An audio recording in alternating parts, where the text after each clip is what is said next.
આજે ગુરુ પૂર્ણિમાના પવિત્ર દિવસે સુરત શહેરમાં એક અનોખું બનાવ સામે આવ્યો છે। રાજ્ય સરકાર અને મંત્રીઓને પેપર લીકના મામલે સદબુદ્ધિ મળે તે હેતુથી મંદિરે પ્રાર્થના કરવા જતા આમ આદમી પાર્ટીની પ્રદેશ મહિલા મોરચા પ્રમુખ પાયલ સાકરિયા અને તેમની સાથેની મહિલા કાર્યકર્તાઓને પોલીસે અટકાયતમાં લીધા છે।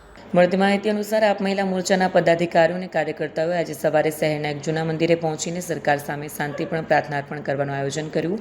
તેમનો મુદ્દો હતો તાજેતરમાં બનેલી પ્રતિષ્ઠિત પરીક્ષાર્થીઓને પેપર લીકની ઘટનાઓને રોકવામાં સરકારની નિષ્ફળતા અને આ મામલે મંત્રીઓને મૂક પ્રતિક્રિયા।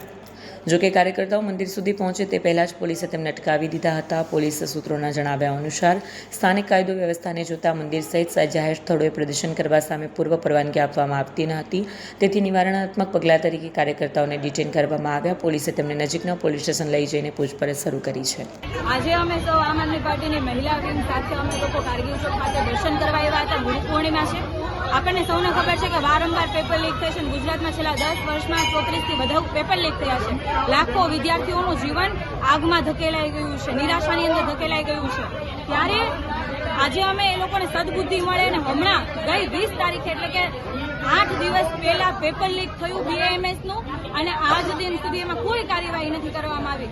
આ પેપર આરોગ્ય વિભાગ દ્વારા લેવામાં આવ્યું હતું, એની જવાબદારી આરોગ્ય વિભાગની આવે અને આરોગ્ય મંત્રી ગઈકાલે એવું નિવેદન આપે છે કે અમુક શબ્દ વાયરલ થયા હતા। 12માંથી 11 પ્રશ્નો વાયરલ થાય છે। લાખો યુવાનોનું ભવિષ્ય અંધકારમાં જતું રહે છે અને આ ધારાસભ્ય એટલે કે અમારા કામરેજ વિધાનસભાના ધારાસભ્ય અને રાજ્યના આરોગ્ય મંત્રી એવો જવાબ આપે છે અમુક શબ્દ વાયરલ થયા હતા, તો એનો મતલબ એવો આખું પેપર બેઠે બેઠું છપાઈ જાય તો જ માનશે।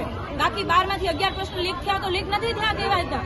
શરમ આવવી જોઈએ, શરમ કે પેપર લીક થયા પછી એમાં કડક આદેશો આપવા પડે અને જે લોકોએ પેપર લીક કર્યું છે એમના વિરુદ્ધ કાયદેસરની કાર્યવાહી કરવામાં આવે।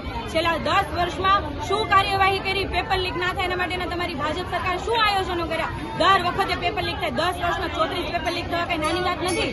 આમાં સામાન્ય માણસ શું કરે?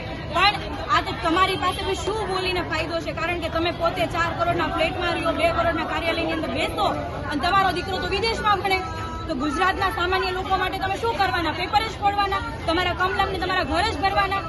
અને તમને એવું લાગતું હોય કે આજે અમે જ્યારે ભેગા થયા છીએ તમે પોલીસના ડબ્બા અને મોટી મોટી ગાડીઓ મોકલી દીધી, અમારા ઉપર દમન કરાવડાવશો તો શું અમે બી જશું? ના તો અમે તમારાથી બીએ છીએ, ના તો તમારા પોલીસથી ડરીએ છીએ, ના તમારા પોલીસની લાઠીઓથી ડરીએ છીએ। આજે તો માત્ર અમે મંદિરે દર્શન કરવા આવ્યા હતા અને આ તમામ લોકોને સદબુદ્ધિ આપે એના માટેની પ્રાર્થના કરવામાં આવ્યા હતા, પણ જરૂર પડશે તો તમારા ઘરનો ઘેરાવો કરીશું, તમારા કમલમનો પણ ઘેરાવો કરીશું, એમાં અમને કોઈ નહીં રોકી શકે।